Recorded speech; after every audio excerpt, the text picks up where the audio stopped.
we have time for a few questions here. Just raise your hand and then we'll get to your question. And if there are any questions for Ralph, he's actually sitting right there, so if he wants to... Ralph, come on up.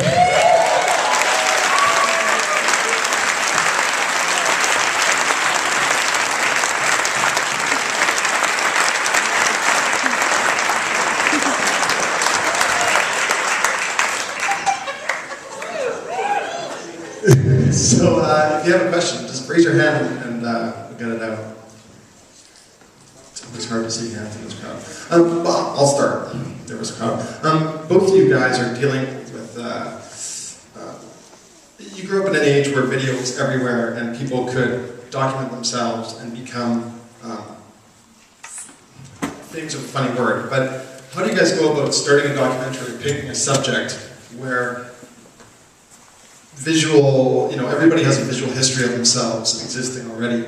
You tackled it in a different way in terms of recreating things that may not have been there, but you very much, I know from your background in harvesting the archives of visual material. How do you guys go about starting your filmmaking career, harvesting rich material?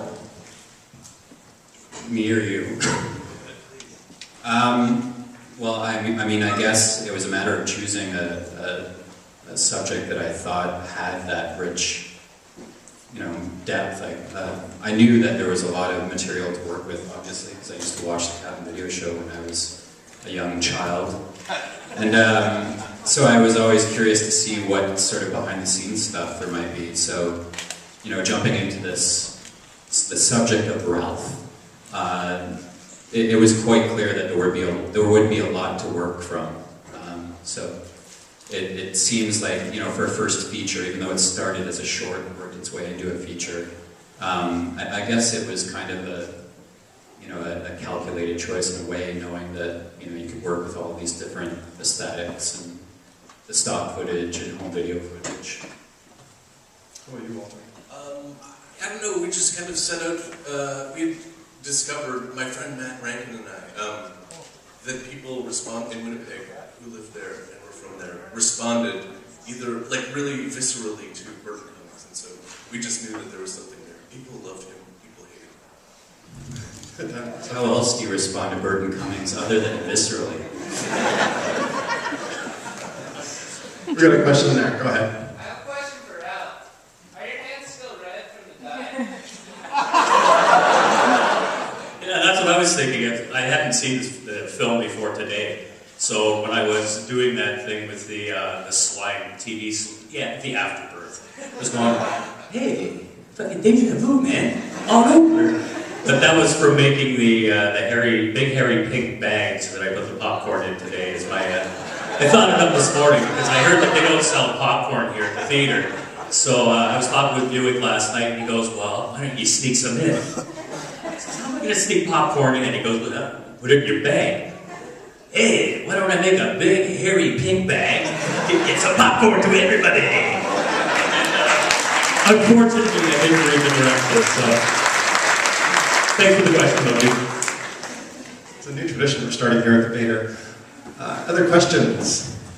I see one in the back. Go ahead. Yeah. Yeah, this is for Ralph. First of all, thanks for the popcorn. I'm just wondering if you can talk about your reaction the first time you saw the film and what this film means to you. The first time I saw the film was about 10 minutes old. It's 5 minutes ago, and I was blown away. What started off as kind of an internet 15-minute type of project blossomed into this as Jay. I mean, I could tell right off the bat he was creative, and it took us a year before our first contact, and we actually sat down for the first interview. But he could delve anything out of me because he just shut up and listened. He would ask the right question and just let me talk and say what, and plus he also let me have it. He goes, well, whatever mood you can set up, like you're talking to your buddy, sitting around having a beer. So I says, can I have a beer? He goes, yeah, do whatever you want. Oh, cool, smoking and drinking.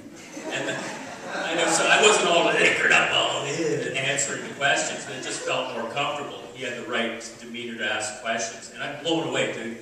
Thank you.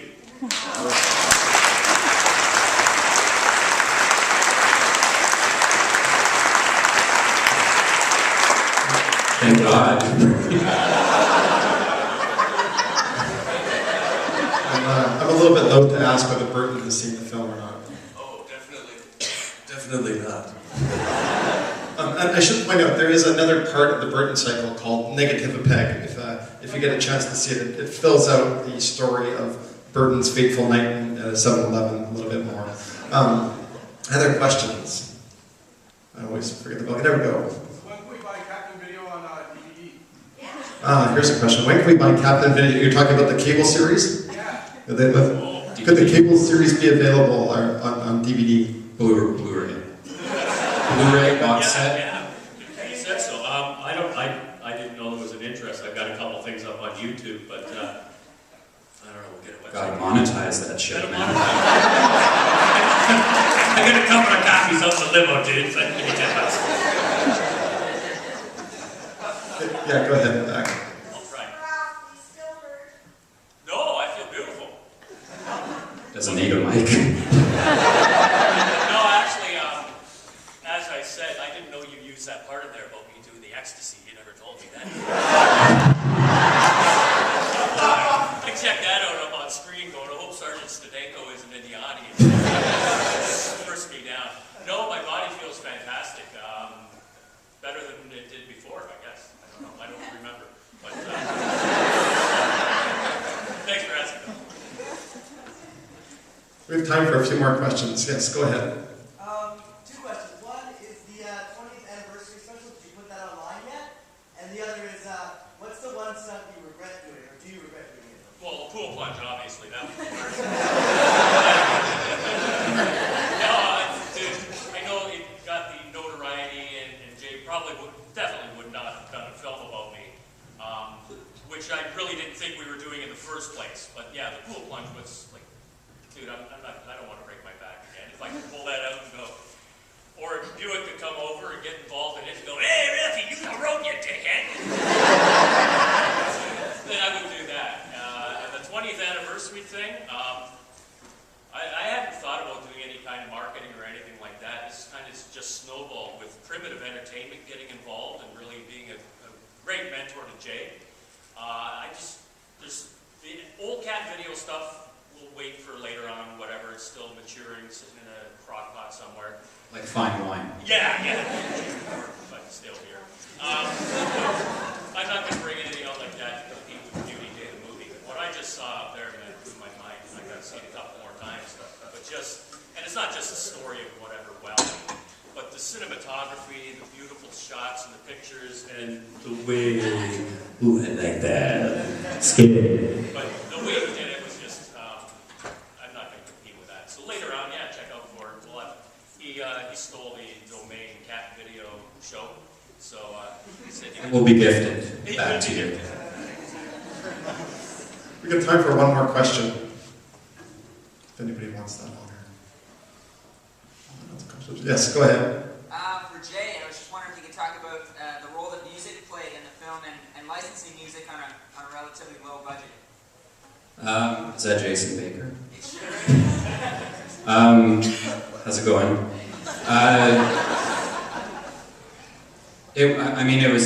I think we were really lucky.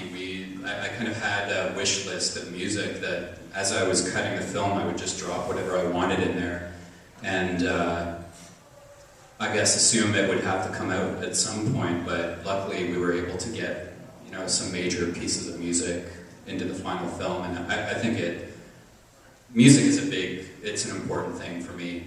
We're very lucky to have Ohad Benchitrit and Justin Small compose the score. Sitting right there, which I was thrilled with. So obviously music is a huge piece of the work for me, and I'm happy that we got to get a couple of songs in there that hopefully people haven't heard as well.